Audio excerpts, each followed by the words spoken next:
Chechen commander Ramzan Kadyrov ने Ukraine के बाद पोलैंड पर हमले की धमकी दे डाली, क्योंकि जंग की शुरुआत से ही पोलैंड किसी न किसी तरह जेलेंस्की की मदद कर रहा है और पुतिन के रास्ते में रोड़ा बनकर खड़ा है। ऐसे में चेचन कमांडर रमजान कादिरोव ने यह धमकी दे दी कि रूस का अगला टारगेट पोलैंड ही होगा। उन्होंने साफ कहा कि रूस के यूक्रेन से जंग जीतने के बाद पुतिन पोलैंड को निशाने पर ले सकते हैं, क्योंकि दुनिया के नक्शे पर यूक्रेन के बाद उसका पड़ोसी देश पोलैंड ही आता है। ऐसे में रमजान कादिरोव ने रूस को सलाह दी कि वो यूक्रेन से युद्ध जीतने के बाद पोलैंड पर हमला कर उसे भी अपने नक्शे में मिला ले। साथ ही कादिरोव ने इस बात को भी माना कि वो चाहते हैं कि पूरे यूरोप में लड़ाई छिड़े, जिसमें पोलैंड पर हमले का नंबर सबसे पहला हो।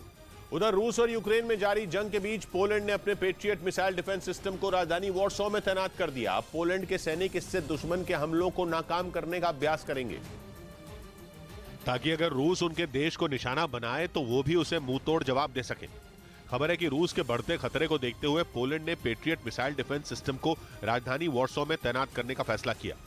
असल में जंग की शुरुआत से पोलैंड खुलकर यूक्रेन के साथ खड़ा रहा है। उसने हर तरह की संभव मदद यूक्रेन को भेजी है।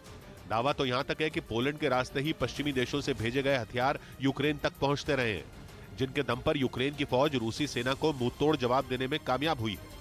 और इसीलिए पुतिन कई बार पोलैंड को लगातार आंखें दिखाते आए हैं। हालांकि इसके बाद भी नेटो का सदस्य देश पोलैंड अब तक पुतिन के आगे नहीं झुका।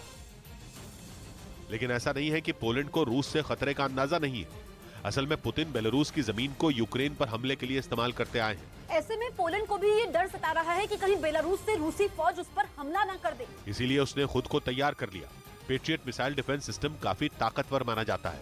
दुनिया के कई देश दुश्मन के हवाई हमलों से बचने के लिए इसका इस्तेमाल करते हैं, चाहे लड़ाकू विमान हो या फिर मिसाइल।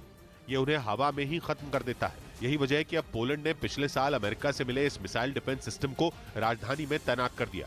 इस बीच पश्चिमी मीडिया ने दावा किया कि रूस से खतरे को देखते हुए अमेरिका पोलैंड को कई तरह के आधुनिक हथियारों से लैस कर सकता है। बताया जा रहा है कि इसी महीने अमेरिका के राष्ट्रपति जो बाइडेन पोलैंड का दौरा भी कर सकते हैं, ताकि वो पुतिन को ये दिखा सकें कि अमेरिका नेटो देशों के साथ खड़ा है। लेकिन पोलैंड के दौरे से रूस और अमेरिका के बीच तनाव और ज्यादा बढ़ सकता है, क्योंकि पश्चिमी मीडिया के मुताबिक अमेरिका जल्द पोलैंड को कई तरह के आधुनिक हथियार देगा, जिनमें हाई मार्च यानी high mobility artillery rocket system, army tactile missile system और मल्टीपल रॉकेट लॉन्चर शामिल है, जिनके मिलने के बाद पोलैंड की सेना और ज्यादा ताकतवर हो जाएगी। खबर है कि इसलिए पुतिन अभी से अमेरिका पर आग बबूला हो उठे, क्योंकि जिस तरह से अभी वो पोलैंड को आंखें दिखाते हैं, तब शायद ही दिखा पाए। अमेरिका से मिलने वाले इन खतरनाक हथियारों से पोलैंड की सेना रूस का मुकाबला करने में सक्षम हो जाएगी, क्योंकि army tactical missile system GPS से लैस ऐसी मिसाइल है जो अपने टारगेट पर सटीक निशाना लगाने के लिए जानी जाती है। इसकी मदद से करीब 300 किलोमीटर दूर के दुश्मन को भी ढेर किया जा सकता है। जबकि रूस और यूक्रेन जंग में हाई मार्स की ताकत तो दुनिया पहले ही देख चुकी है, यानी अमेरिका से हथियारों का यह सौदा हर हाल में पोलैंड के लिए बेहतर साबित होगा। न्यूज़ 18 इंडिया की web series FIR number 208 streaming now.